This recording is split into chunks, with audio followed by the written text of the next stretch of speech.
Which of these statistics will determine the winner of the NBA Finals? There was an article today on NBA.com talking about 24 key statistics between the Celtics and the Mavs heading into the NBA Finals. So we're going to talk about some of these statistics on the list and determine if they're actually important and they're going to matter or if they're not going to. Of course, this is my opinion, but I'm going to give my opinion. By the way, they do the Celtics first and then the Mavs. So we are going to go through a bunch of Celtics things first, but we will get to the Mavericks. So the first statistic up there, I don't think really is important or a determining factor. So we're going to move on to number 2.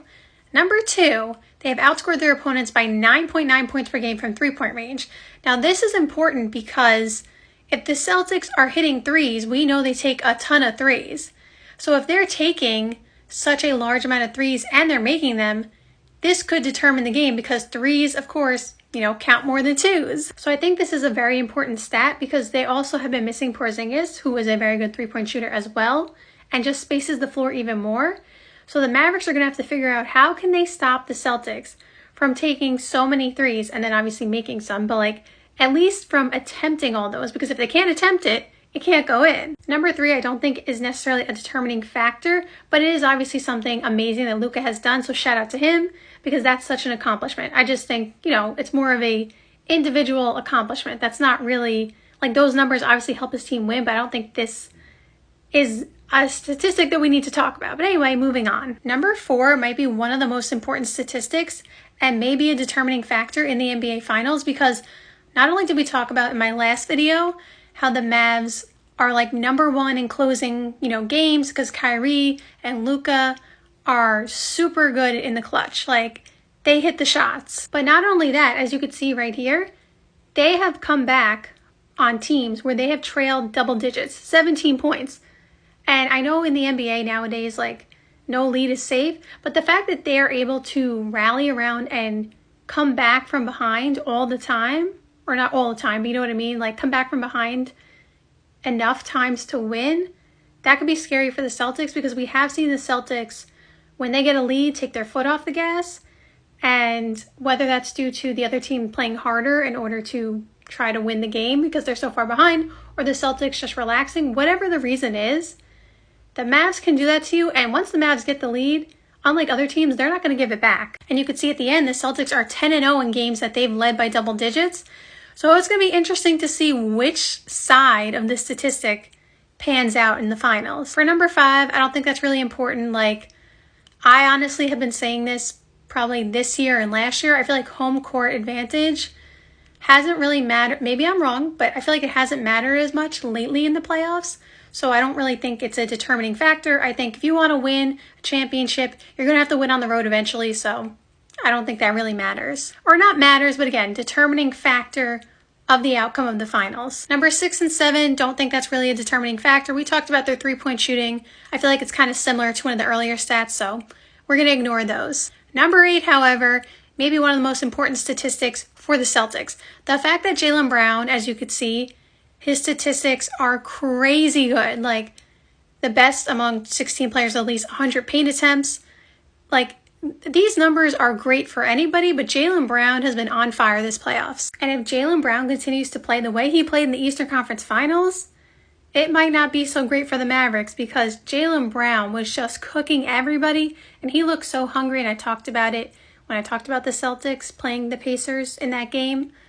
I talked about how Jaylen Brown looks so polished now, and look out for him, honestly. Number 9, I don't really think that's an important statistic because, again, it's all related to three-point shooting. So, if they make their threes and they shoot a ton of them, it's a tough night for anybody. So, moving on. I think number 10, similar to the Jaylen Brown one, if Jason Tatum continues to shoot so poorly on pull-up two-pointers, it may be a tough night for the Celtics because they need Jason Tatum to be great in the finals in order to win. And the Mavericks team, they play so smart.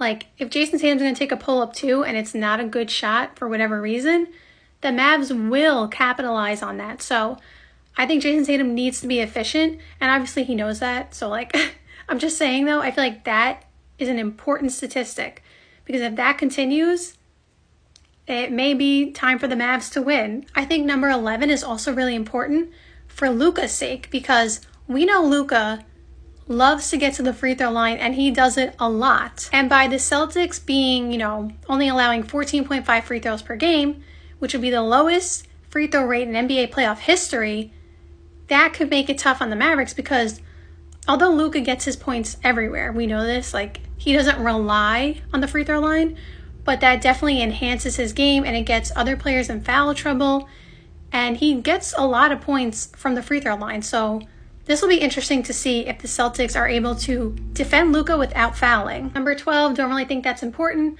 Number 13 might be important. The Mavericks, we know, like to get on the glass, and if the Celtics are second in defensive rebounding and allowing only 8.3 second chance points, that could also hurt the Mavericks because we know Derek Lively and Daniel Gafford are getting on the glass. So we will see who gets those rebounds, but I do think that number, well, I guess I'm giving a little bit of prediction here, but I do think that number is going to go up for the Mavs, I guess down for the Celtics, if that makes sense. I think the Mavericks are going to get more than 8.3 second chance points.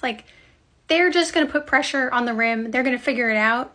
So I do think this is an important statistic, and I do think the Mavericks will figure this one out. Number 14, I don't think it's a determining factor in the NBA Finals.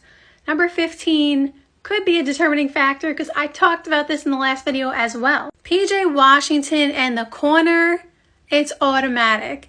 So if PJ Washington is making his corner threes and he is going to get open, somehow, some way, someone will find him in the corner and he will be wide open. And if he's knocking those down, it's going to be a tough night for the Celtics because then the floor is wide open for Luka and Kyrie because you can't just keep, daring him to shoot the three. He'll keep making it. Number 16, we're not going to talk about because I did just talk about that with the Celtics defense and their rebounding and how I think the Mavs will figure it out and get second chance opportunities. Well, number 16 basically says that. So we're not going to talk about that. Yes, it's important, but I just explained it. Number 17, we're not going to talk about that. Don't think that's a determining factor. Let's move on to 18. As you can see, he leads the playoff in both assist on three-pointers and assist on dunks. So why is that important? If Luka is going to continue to lead the playoff in those categories, then you already know Daniel Gafford, PJ Washington, Derek Lively, Derek Jones Jr. are going to continue to get wide open dunks or three-pointers. And then you're in trouble because they're going to get wide open ones, they're going to make them, and then Luka is going to get his. So this is important because if Luka is going to continue to do that, it's going to be a long night for the Celtics. I keep moving myself around the screen so you can see what I'm reading. I think 19 is important because as you can see, opponents have shot just 38 for 84. Yeah, I read that right. 45% at the rim when Daniel Gafford has been there to protect it. And he's one of the best rim protectors. We know Derek Lively can protect the rim. So it's going to be interesting to see because as you read earlier, the Celtics are one of the best at getting in the paint. And when you have Porzingis, who is expected to be back for the NBA Finals, he's a matchup nightmare for anybody just because he's so big and so skilled. So I don't know how that's going to end up working out, but this may be something where the Mavs have thrived, where they may have not struggled per se, but they may not be as effective as they were because now they're playing the Celtics, who are a completely different team. 20 is kind of similar to 19, so we're not going to talk about it. We know how important those two have been on defense. We're not going to talk about Maxi Kleber because he did miss a chunk of time, so his statistics are obviously probably a little bit skewed. But regardless, congratulations to Maxi Kleber. 22, don't think that really matters. It's the playoffs, it's the finals. Everyone's going to play a lot of minutes. 23, also don't think that really matters. Sometimes those plus minus statistics are not very accurate, but let's move on. Unfortunately, we end on a statistic that I don't think is necessarily a determining factor, but I mean, Derek Jones Jr. has been great in his minutes. I'm not saying anything about that. He jumped up 31 to 23. That's because he's playing so well. So there you go. That's my analysis on these statistics.